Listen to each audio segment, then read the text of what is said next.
François Hollande, justement, relèvera-t-il le défi? Dans une vidéo postée vendredi dernier, le président de la République a été invité par le prince Albert de Monaco à réaliser un Ice Bucket Challenge après s'être lui-même prêté au jeu. Et décidément, on ne finit pas de parler de ce défi. Oui, difficile en effet d'être passé à côté, ce fameux Ice Bucket Challenge qui a fait le buzz tout l'été. Il s'agit de se verser un seau d'eau glacée sur la tête, tout en s'engageant, c'est ça que parfois certains ont ignoré, à faire un don pour lutter contre la SLA, plus connue sous le nom de la maladie de Charcot. La sclérose latérale amyotrophique est une pathologie neurodégénérative rare, évolutive, qui paralyse les muscles et qui réduit fortement l'espérance de vie des malades. Alors derrière le défi potache, une immense chaîne de solidarité a tout de même permis de récolter près de 100 millions de dollars aux États-Unis et de sensibiliser les internautes à une cause grave. Anne-Laure Jean, Mathias Denisot et Johnny Dacosta. Mark Zuckerberg, Ben Affleck ou Johnny Hallyday. Voici quelques-unes des célébrités à s'être prêtées cet été au défi du seau d'eau glacée, le Ice Bucket Challenge. Mais avant Bill Gates et les autres, les premiers à s'être mouillés contre la SLA, ce sont eux. Chris Kennedy et Pete Frates, deux athlètes américains. Touchés de près par la sclérose latérale amyotrophique, plus connue sous le nom de SLA ou de maladie de Charcot, ils ont réussi à lancer une chaîne de solidarité uniquement destinée à cette pathologie. Un coup de projecteur inespéré, particulièrement en France, où cette maladie neurodégénérative reste encore très peu connue. Tu vois, là, ça m'est moi impossible de tirer le câble. D'abord, j'ai très peu de force, et puis donc il me faut une prise. Et puis pour l'enfoncer, c'est pareil, il me faut une prise avec les doigts. D'accord. Donc on va essayer le système du bouchon. Alors. Oui, je pense qu'avec un bouchon en liège, ça me permettra de pousser et de tirer avec les dents. Ok, ça marche.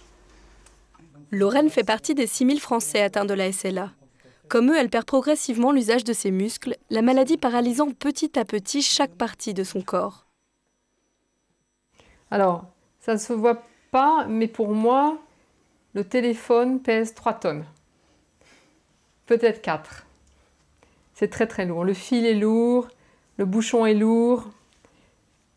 Parce que, évidemment, du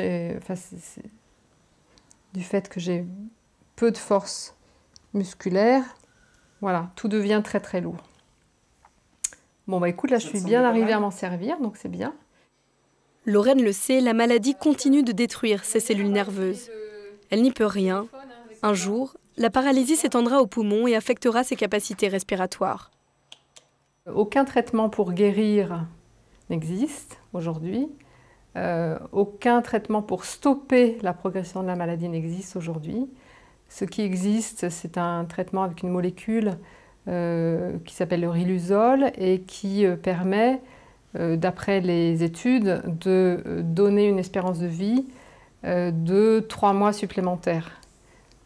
Donc c'est très bien, mais en même temps, c'est, vous l'avez compris, pas suffisant.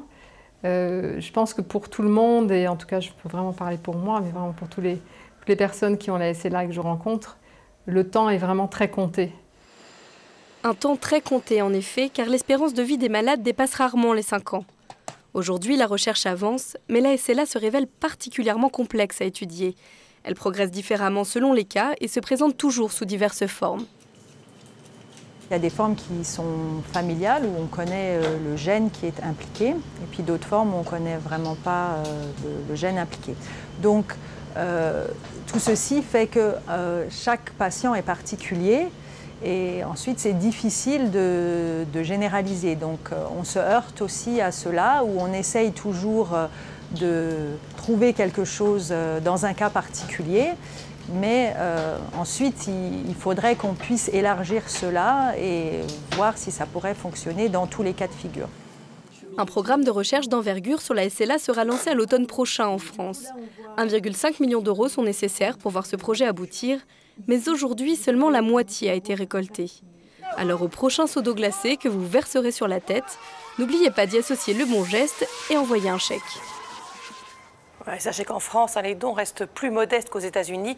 30 000 € ont été récoltés par l'Association pour la recherche sur la sclérose latérale amyotrophique. Sachez que vous n'êtes pas obligé de vous verser un seau d'eau glacée sur la tête pour soutenir la recherche. Comme nous, vous pouvez tout à fait envoyer directement un don. Toutes les informations sont sur notre site allodocteur.fr.